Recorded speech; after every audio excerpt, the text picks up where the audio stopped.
Asilbiro Yasuna Akulora ni komanda jaler Atingo bada Danyisi mar surrender Adwoko ne Jehova erokamano kuom miwa thuolo machalo kama mondo miwa wachne maber injili makelo warruok.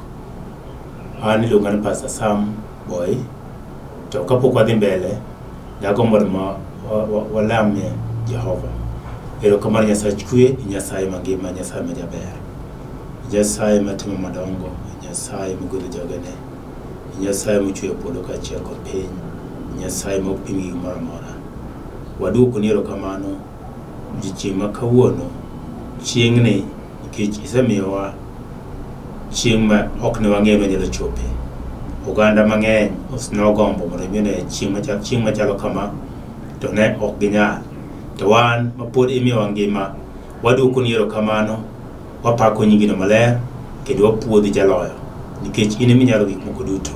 Duong' kod pak ni polo malo kwadhi wacho wachni, ibed kodwa, Roho mari maler mondo mi otelnwa e nying Yesu ma Jawar. Amen. Kaka asewacho ni an Pastor Sam Boy, an e kanisa mar Cathedral of Praise mantie Nairobi, Imara Daima Estate, yo Mombasa Road. Kanyo ema antie motiene Jehova, Bujet Nyasaye, Bishop Jonah Obonyo.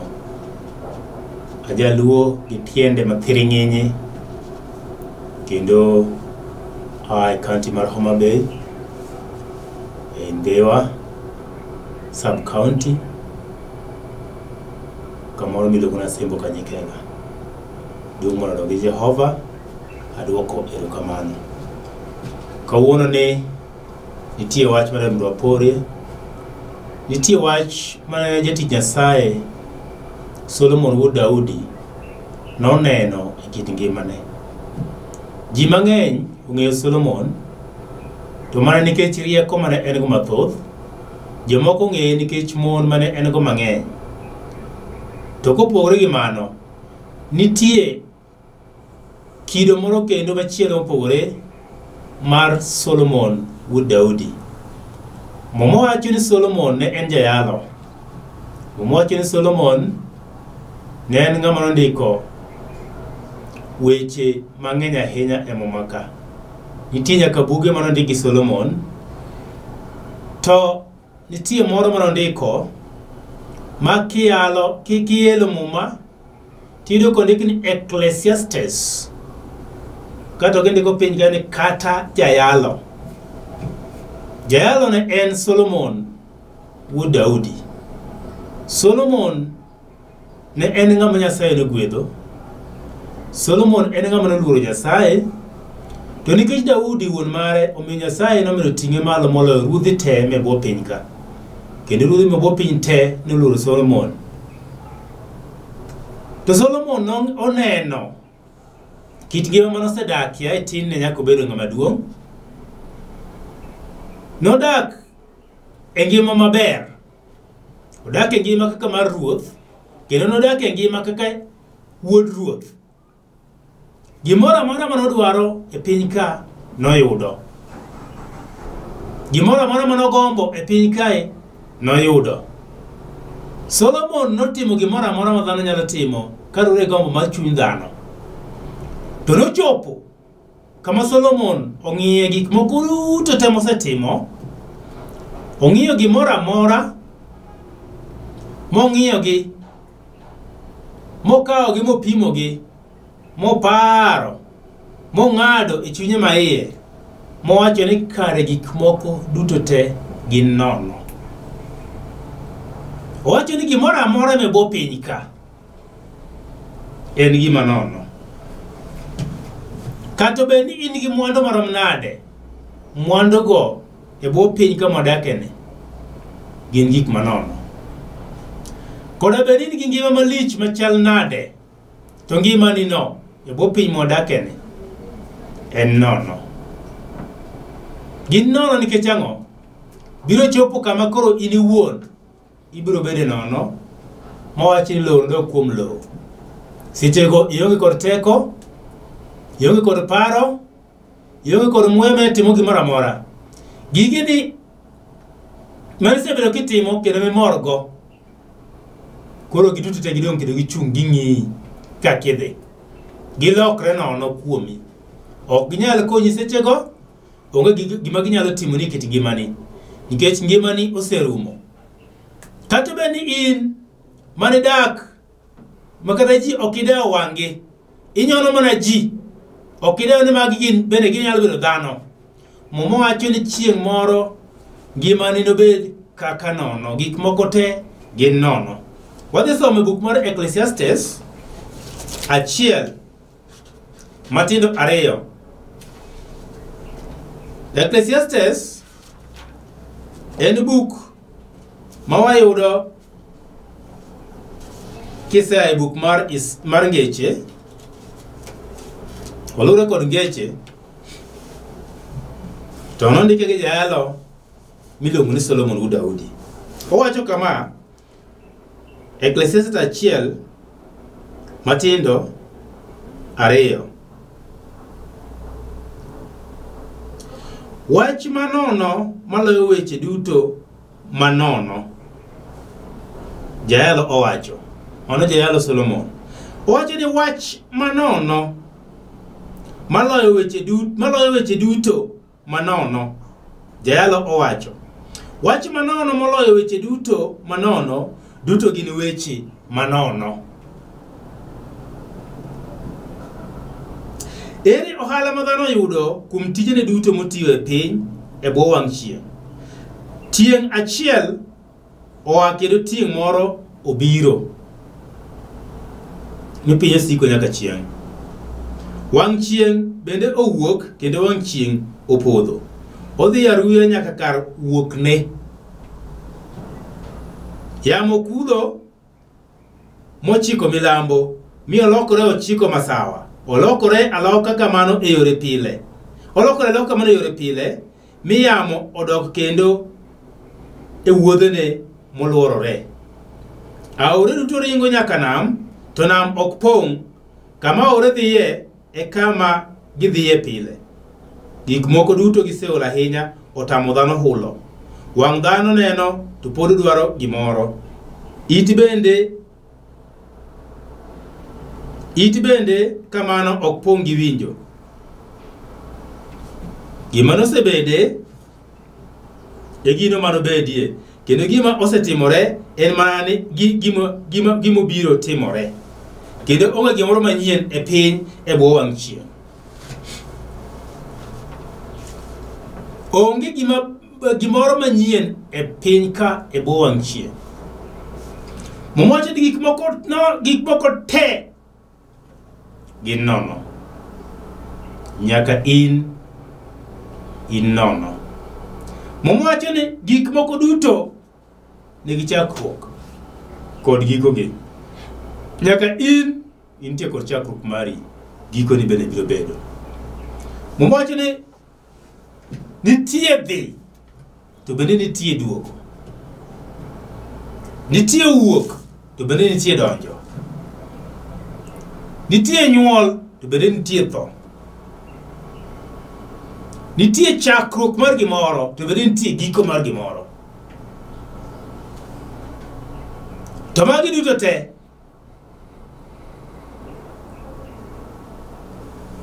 gin nono. Nitie yudo to bende nitie koso. Inyalo yudo kawuono to kiny koso. Inyalo koso kawuono to kiny yudo. To kati yudo kati koso, giduto gin nono. Kuom adiera onge gima nyien e bwo piny ka ma ng'ato nyalo wacho ni mati gima nyien mwayudo. Kuom Nyasaye gik moko te gin gik manuore. Nyalo bedo ni osenyuoli, iparo ni ing'ama nyien. Nitie joma nosenyuol, dhano en dhano. Nitie dhano ma nosenyuol, kendo koth ka nitie ji mosebed kinyuolo kendo ginyuolo kendo gidhi mbele. Kuom mano en gima nuore. Onge gima nyien. Gik moko maneno ni wang'e kobiro manyien go, gigo nosebede higni mokalo. Ng'ato nyalo sungore koparo ni wang' ni an kenda ane maromo to ane mayudo. Gik miparo ni in go ji nosebedo go. Weche miparo nyalo wacho sani ji nosewachogi. Pakruok minyalo pakrigo ji nosepakore. Onge gimoro manyien e bwo chieng'. Gik moko te luorore gintie. Kawuono imewo ji nosemewo mbeleni okine mikuongo. Idhier kik ipani ni kendi midhier nitie joma nosedhier be. Ngima ni oselokore nikech chien kucho be ngima ji noselokore. Gimoro ma timore e bwo chieng' en gima nuore odhi to duogo. Muma wacho ni weche jayalogi wuod Daudi nonenogi kata en ruodh Jerusalem. Piny luoro alura pile to osiko manyaka chieng'.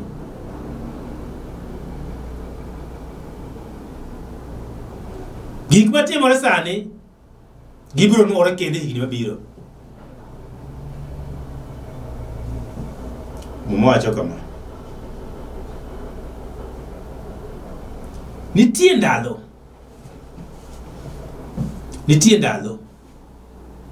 ma Nyasaye osemiyo dhano kit piny ka. Nitie kinde ma Nyasaye osiketo dhano e piny ka. Ng'ato nyalo koro Nyasaye onge. To ng'at moyie kuom Nyasaye to Nyasaye nitie. To ng'ama ok oyie to Nyasaye onge. Kisomo Nyasaye maber to biro koni Nyasaye nitie. Nikech mumoche ne oketo gimoro amora e kinde mowinjore. Inyalo paro ni kinde ma intie no en kinde marach moloyo. Nyasaye noketi kinde no mondo mi bede seche machalo kamano. Mondo mi kale gik mikale seche machalo kamano. Mondo mi chieng' moro obedie bende ranyisi ne ng'ato. Mondo mi chieng' moro bobedie kaka neno ne ng'ato obede chip kuom ng'ato. Adajiwo ng'ato kawuono gimikale no mumochi ni en gima nono. Ng'ato nyalo kale e weche matek momoke kit ngimane. Mang'ato nyalo kata gombo ni athoa e piny ka kata dera. Mano paro mar dhano. Nikech weche momaka gi gin weche matek. Ng'ato nyalo paro ni an nito ang'o natimo momiyo achalo ka ng'ama okuong'.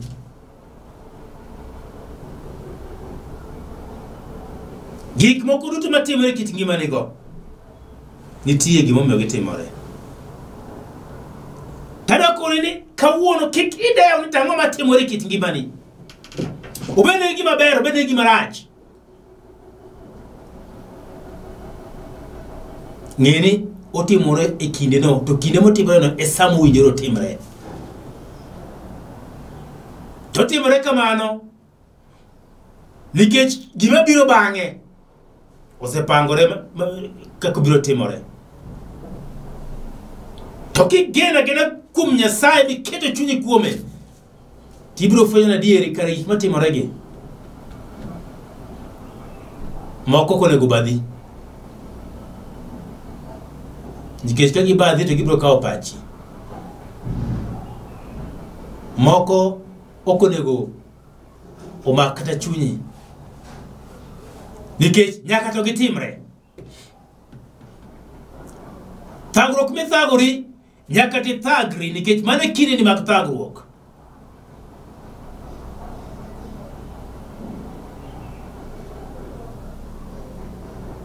Kae to bang'e kisekalo thagruok to ber moro biro kanyo. Mumowacho niya, Ecclesiastes no tuka pura some 12 matindo 1 daher mondo wasome kanyo. Owacho kamae, Ecclesiastes 12 matin achiel, par bende jachwechni kapod in rawera. Ka ndalo minene rach pok obiro. Par bende jachwechni kapod in rawera. Doko ne Jehova erokamano, Nyasaye nowara kapod an rawera. Kapok akendo, kijana mapod tin. To momo wacho kani par bende jachwechni kapod in rawera. Ojende mang'eny sani ok odich gi Jehova, ok odich gi wach jachwechgi. Gina jok machikri ka gikacha, giringa ringa. Gitima tima galagala maundu. Ok gidich gi jachwechgi. To momo wacho ni par bende jachwechni kapod in rawera. Kandalo mine rach pok obiro. Modin ke rawera pok in rach moro. Nti raweche moko moseneno rach. To nitie ng'eny gima pok onen rach. Koro ok gipar jachwechgi. To mae kinde ma koro ne gipare go jachwechni. Nikech rach moro biro mbele kanyo. To sama rach no biro. To koyudo ka intie kuom jachwechni. To biro baro gi oko. To koyudo kiyo kuom jachwechni. To biro tiyi tich.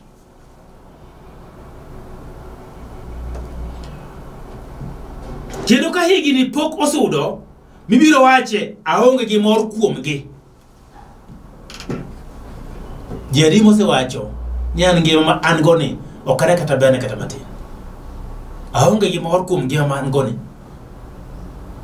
Gik matimre kit ngimana ok ang'eyo kaka gitimore. Achiedh momaka ok ang'eyo nti oa gi kure. Gik moko timre kit ngimana ma ok ang'eyo chakruok gi kama giaye. Mwachi ni par jachwechni chon kapod ndalo nitie. Nikech ibiro wacho ni aonge gi mor. To mano ok en dwaro mar Nyasaye. Mano ok dwaro mar Jehova kata matin. Momo wacho ariyo ni ka mudho pok oimo wang' chieng' gi ler kod dwe gi sulwe, ka boche polo pok obiro kendo bang' koth, onego ipar Jehova. Owacho 13 niya, ma e giko wach Daudi ka Solomon Daudi kano seneno gik moko temo wacho ni gik moko gin nono. Gik moko te gin nono. Sani nyalo bedo chamo raha, ipane raha no gima ber. Solomon uchamo raha moingi. To nochopo gikoro mono ni kata raha gini go gik manono. Solomon nigi mwandu ma pok ng'ato bedo go e piny mangima nyaka sane. Minyalo pim gi Solomon mondo ma Solomon nigo. Manyaka ruodhi ma pinje mamoko ne biro mana neno gik ma Solomon nigo. To gi rieko mar Nyasaye omiye. Onge dhano mosebedo ka Solomon. To nong'iyo mwandu mane en go mokoni magi duto te gin nono. Nyasaye momiye ka nyithindo ong'iyo mokoni nono. Omiye nyaka rieko. Wacha ni Solomon winjo ka winyo were kor yien. E wi yien malo to winjo gima winyo wacho. Onyalo loko gima winyo wero. To pod ong'iyo temo koni magi por mana nono.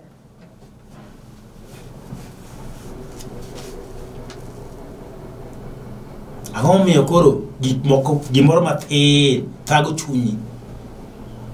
Thago wiyi ma ok iywe, bok ibedi, bok inindi, gima thin. Mago duto te gin nono. To duogo wacho ni ma e giko wach. Weche duto osewinji. Oseyalni injili, osepuonji e kanisa, osewerni duto te, osenyisi gimoro amora, osesomni nyaka muma. Muma wacho ni gik moko te. Weche duto te osewinji.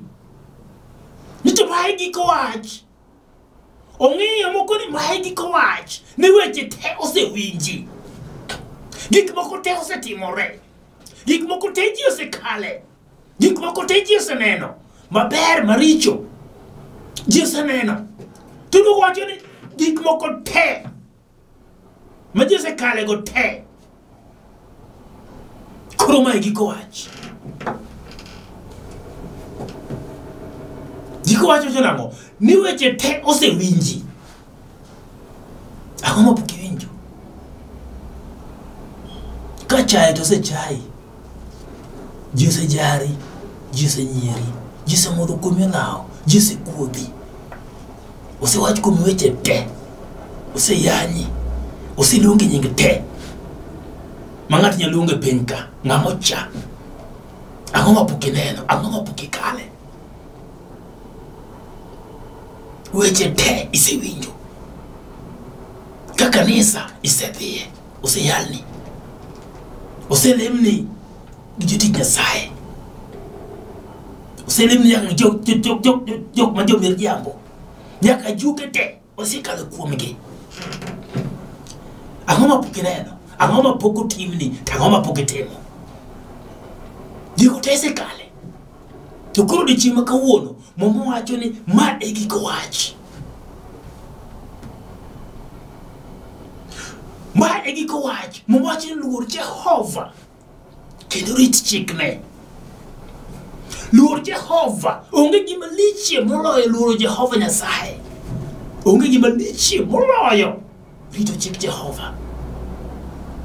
Otek ne dhano, lakini ng'ama okawo chunye moketo kuom Jehova nyalo rito chik Jehova. Ng'ama okawo pache te moketo kuom Jehova nyalo luoro Jehova. Ng'ama okawo gigene te mowene Nyasaye duto nyalore kuome. Onge gima tek. Otek mana nikech pok ichiwori. Otek mana nikech onge gima iseneno kinyalo ting'o michiw meringo kuom Jehova. Sama ikawo gimoro meringo kuom Jehova, mikel kuom Jehova, miket e nyime, chieng' nyaka kare in ing'e ni kare duto mag piny ni karo rem. Jehova kende modong'. Gimoro amora nyalo ringi. Pesa nyalo ringi. Rieko nyalo ringi. Nyithindi nyalo ringi. Oweteni nyalo ringi. Osiepe nyalo ringi. Anyuolani nyalo ringi. Tidong' kendi ng'at achiel. Samidong' kendi no, mwache luor Jehova kendo rit chikene. Ang'eni imako chike mang'eny. Imako chike mang'eny mag pinyni. Imako chike mag piny mang'eny. To mag Jehova pok imako. Iluoro ji mang'eny to Jehova pok iluoro. Muma kawuono wuoyo kodi ka koni. Luor Jehova kendo imak chikene. Nimar ma emotieko tich mowinjore ni dhano. Nimar ma emotieko tich mowinjore ni dhano. Tich mowinjore ni dhano en luoro Jehova gi mako chikene. Nikech duto mibiro kalo, duto osedhi. Yesu Nyasaye nowacho chieng' moro ni duto biro kalo. Gik moko duto time piny ka biro kalo. Piny bende biro kalo. To weche na mawacho ok enokal nyaka chieng'. Kata ka piny okalo, to weche Nyasaye ok bi kalo. Kendo momwacho buk Zaburi ni weche Nyasaye ogurore e polo malo. Momwacho ni gin weche mosepim, mokete ratil, moyo ni gin sawa.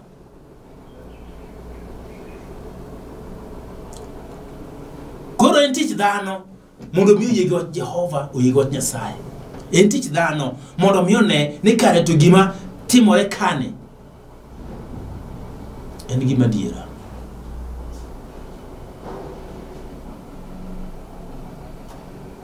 Ana wona sebedo piny mase penjora mang'eyo matut kabisa. Apendo piny ni en noa kanye, piny no chakre nang'o. To Nyasaye ni en noa kanye, en ochakre nang'o. To ere kaka paro nobiro ni Nyasaye mondo mi ochwe piny. To ere kaka paro nobiro ni mondo ochwe gik moko duto okete piny ka nyaka dhano. To ere kaka paro nobiro mondo ochwe dhano obere kido machal kode. Kato momadoko nyisa ni Nyasaye nyalo kao piny moket e lwete moting'e kama. Makoni ka Nyasaye no Nyasaye maduong'. To kako oting'e no, to hero dhano moego gimoro amora. Tane no tichne gi chwech Nyasaye, makara jo science pok otieko fwenyo gik moko, gifwenyo gi achiel achiel. Nyaka samo wuoyeni, pod itiyo weche moko pur ko jo science pur fwenyo. Ma Nyasaye to notimo gi ndalo auchiel kendo tieko everything. Moko nani kata e ngima dhano matiye ka jo science fwenyo. Mago Nyasaye notimo gi ndalo auchiel otieko gimoro amora. Mumo wacho ni nimar Nyasaye nopog bura ni tije duto. Tichni nopogne bura. Ok tije moko mwatimo mag dhano gi. Tich mitine Nyasaye nopogne bura. To kaka itine Nyasaye bura bedo bedie. Nopenji ni to kare ne in kure, ne timang'o. Nimar Nyasaye nopog bura ni tije duto, kaachiel gi weche duto mopandi. Kata en wach maber, kata en wach marach.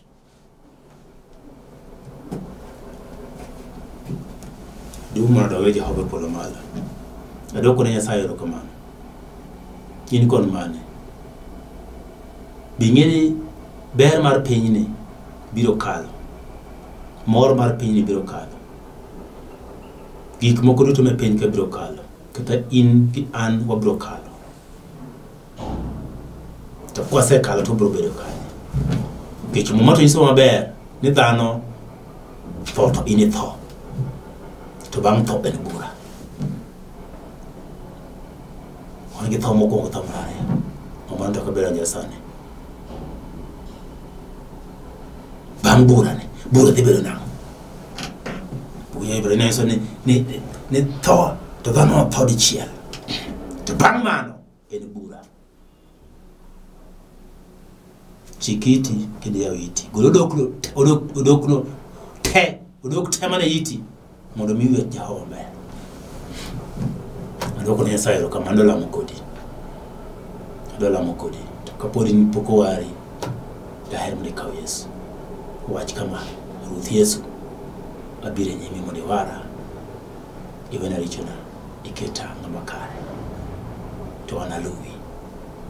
Teko duto mag jochiende gol e kit ngimana. Iketa ng'ama ler, iketa ng'ama war. Ndik nyinga kitabu mar ngima. Dongo pako don baloni be malo e nying Yesu ma jawar. Amen. Kilamo no tinga mor man kanisa maber ya Injili de an adami namba na winyalo gochena kainti gi wach kata idol lamo to bro lamo Jehova. Namba na n 0722 944 623 nono abiriyo ariyo ariyo ochiko ang'wen ang'wen auchiel ariyo adek. An Pastor Sam Boy. Nyasaye mondo gwedhu, duong' kod pak ne polo malo. Ageno Jehova biro timo maber. To ka in ng'ato matuo kata ng'at moro mondo lamo, daher mondo iting' badi malo seche mawuoyo ni kwa dhi lamo negi. Nyasaye chikwe doko ni erokamano. Nyasaye mangima, Nyasaye majaber, Nyasaye majakedo, Nyasaye majalweny, Nyasaye mar jogene. Alamo seche majalo kamagi. Janeno mara wach ni misemi Nyasaye chiwo. Talamo ne ni gimoro amora modwaro kit ngimane, gimoro marach Nyasach kan otuo kata kan gijatuo kata kan gidwaro moro Nyasach kwe akete duto lweti dwaro ma en go ong'eyo to in Nyasaye ma somo chuny ji ma iye in ema ing'eyo maling' mana chuny dhano Nyasaye ing'e gima ne chunye gi dwaro modwaro tel ne Nyasaye itimne maber imiye kuo dungo pakro ne plo malo e nying Yesu ma Jawar amen Nyasaye mondo gwedhu shalom amen Atingo bada ranyisi mar surrender achiwo chunya duto te arangi